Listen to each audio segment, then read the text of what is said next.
Good morning. We have started chapter 7 of class 6 fair play. दो videos आप already इसकी देख चुके हैं. इसके बाद हमारे पास इसका थर्ड पार्ट स्टार्ट करना है आज हमने. Days passed and as ill luck would have it, Algu तो जैसे जैसे दिन बीतते गए, क्योंकि अब क्या हो गया था सेकंड पार्ट में दोनों की दोस्ती खत्म हो गई थी एक तरह से, क्योंकि जुम्मन ने सच्चाई का साथ दिया, दोस्ती का साथ नहीं दिया. अब कुछ दिन बाद क्या हुआ, Algu Chaudhary found himself a tight spot. Tight spot होता है डिफिकल्ट सिचुएशन, मुश्किल समय. डिफिकल्ट सिचुएशन मतलब मुश्किल समय. One of his fine pair of bullocks died. उसके एक बहुत अच्छे बैल की जोड़ी थी जो क्या हुई, मर गई. अलगू चौधरी के पास एक बैलों की जोड़ी थी, वो क्या हुई, मर गई. And he sold the other two Samjhu Sahu. एक जोड़ी तो उसकी मर गई और दूसरी जो बैलों की जोड़ी थी वो उसने समझू साहू को बेच दी. अलगू के पास कितनी जोड़ी थी, दो बैलों की जोड़ी थी. एक जोड़ी तो बहुत अच्छी थी, उसकी डेथ हो गई, पूरी जोड़ी मर गई वो तो. और दूसरी तो एक जोड़ी उसने क्या करी, मर गई और एक जोड़ी बेच दी. किसको बेची, समझू साहू को. एक cart driver of the village, वो गांव का ही एक कार्ट ड्राइवर यानी कि जो बैलगाड़ी होती है ना उसको चलाने वाला था. The understanding was that Sahu would pay the price of the bullock in a month's time. Sahu ने कहा, जो समझू साहू था, कि मैं इसके पैसे तुम्हें एक महीने बाद दूंगा. It so happened that the bullock died with in a month. एक तो बैल उसके पहले ही मर गए, दूसरे उसने जो बेचे समझू साहू को, तो समझू साहू ने क्या कहा कि मैं पैसे एक महीने बाद दूंगा, कि मैं पैसे एक महीने बाद दूंगा.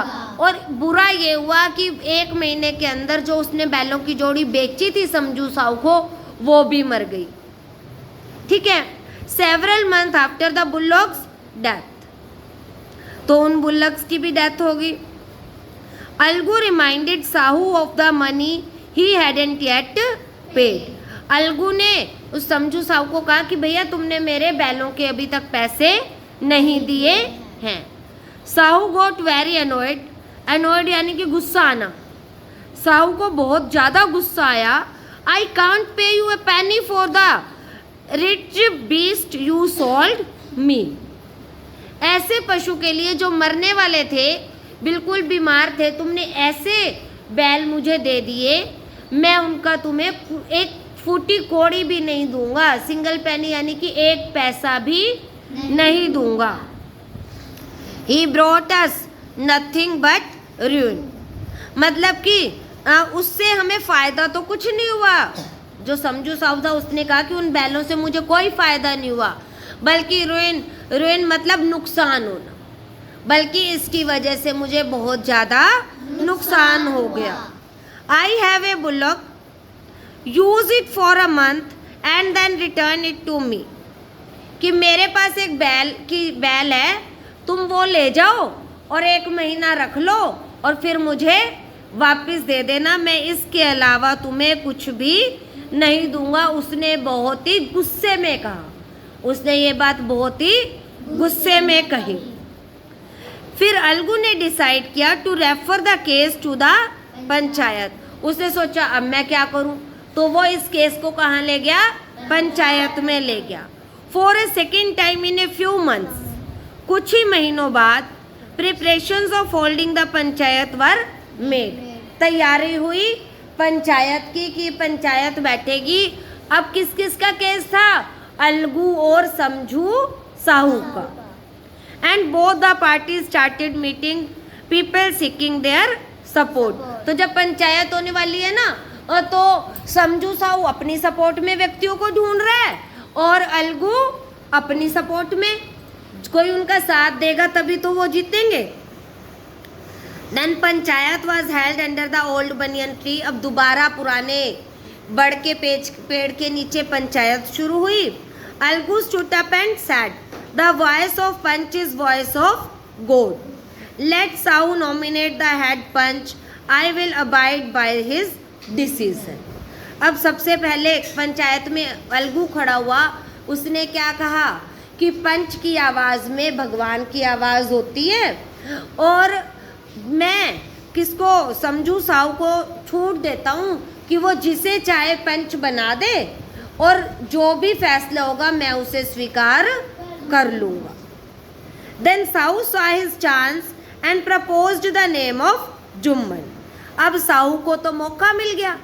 अब गांव में क्योंकि सबको पता था अलगू और जुम्मन की लड़ाई हो चुकी है, इनकी दोस्ती टूट चुकी है, तो अब जैसे ही समझू साहू को मौका मिला उसने जुम्मन को पंच बना दिया। जब जुम्मन और चाची का केस था तो अलगू पंच बना था। अब किस किस का केस है? अलगू और साहू का। तो वो साहू ने सोचा कि अब मैं इससे अपना बदला ले सकता हूँ, मजा आ गया, मैं तो किसको सरपंच बना देता हूँ? जुम्मन को। तो उसने जुम्मन को पंच बना दिया। एंड अलगूज हार्ट सैंक एंड टर्न पेल। अलगू का चेहरा मतलब कि दिल बहुत धड़कने लगा तेजी से, एकदम से डूब गया कि अब तो, और उसका चेहरा पीला पड़ गया। But what could he do, पर वो कुछ नहीं कर सकता था। उसने सोचा ठीक है, अब मैं क्या कर सकता हूँ। The moment Jumman became head panch he realised his responsibility as जज and the dignity of his office. अब जब जुम्मन सरपंच बना तो उसे भी अपने दायित्व का, अब वो पहले तो जो अलगू था वो दोस्ती भूल गया था, इसीलिए उसने चाची के हक में फैसला दिया था। लेकिन जो अलगू और साहू की लड़ाई में अब जुम्मन सरपंच बना, वैसे तो अब वो दोस्त नहीं थे, लेकिन अब किसको, जुम्मन को अपने दायित्व का और अपने पद का, सरपंच का भी एक अलग से पद होता है ना, पोस्ट होती है, तो अपने पोस्ट की, अपने पद की मर्यादा रखने का उसको ख्याल आया। Could he seated in that high place have this revenge now? वो इस ऊंचे पद पे बैठ के अब अपना बदला भी ले सकता था। He thought and thought, उसने बहुत सोचा कि क्या मुझे अब बदला लेना चाहिए अलगू से। No, he must not। फिर उसके जो दिल ने कहा कि मुझे ऐसा नहीं करना चाहिए। Allow his personal feeling, जो उसकी पर्सनल फीलिंग थी, उन्होंने सच को और सच्चाई और न्याय के रास्ते में अपनी पर्सनल फीलिंग को वो नहीं लेकर आया। उसने क्या सोचा कि जो सही होगा मैं उसी का साथ दूंगा। Both Algu and Sahu cited their cases. Algu ने और साहू ने अपनी अपनी बातें बताई। They were cross examined and the case was considered deeply. दोनों से प्रश्न उत्तर किए गए और केस को गहराई से सोचा समझा गया। Then Jumman stood up and announced. फिर जुम्मन ने निर्णय सुनाया, it is our opinion that Sahu should pay Algu the price of bullock, कि साहू को अलगू के पैसे देने ही चाहिए। इट इज़ अवर ओपिनियन कि उसको पैसे देने ही चाहिए। When Sahu bought the bullock it suffered from no disability or disease. जब बैल बेचे गए थे तब उनको कोई भी बीमारी नहीं थी, कोई डिसीज नहीं थी, वो कैपेबल भी थे। डिसेबिलिटी मतलब उनके अंदर कोई डिसेबिलिटी मतलब वो काम करने के लायक थे, एबिलिटी थी उनके अंदर। The death of the bullock was unfortunate. दुर्भाग्य की वजह से ही उन बैलों का देहांत हो गया। But Algu can not be blamed for it. लेकिन इसका जिम्मा अलगू पर नहीं आना चाहिए, इसका इल्ज़ाम हम अलगू पे नहीं लगा सकते। Algu could not contain his feeling. He stood up and said loudly over and over again, victory to the panchayat, this is justice. अब अलगू बहुत खुश हुआ और वो अपने आप को रोक नहीं पाया। वो एकदम से खड़ा हुआ और बार बार कहने लगा, पंचायत की जीत हुई, यही न्याय है। God lives in the voice of panch, कि भगवान रहते हैं पंच की आवाज़ में। सून आफ्टर, उसके कुछ समय बाद, जुम्मन केम टू अलगू, जुम्मन अलगू के पास आया। एम्बेरेस्ड हिम एंड सैड, बहुत ही दुखी मन से उसने कहा, since the last panchayat I had became your enemy. पिछली, क्योंकि शुरुआत तो जुम्मन ने ही की थी, जुम्मन को भी फैसला चुपचाप मानना चाहिए था।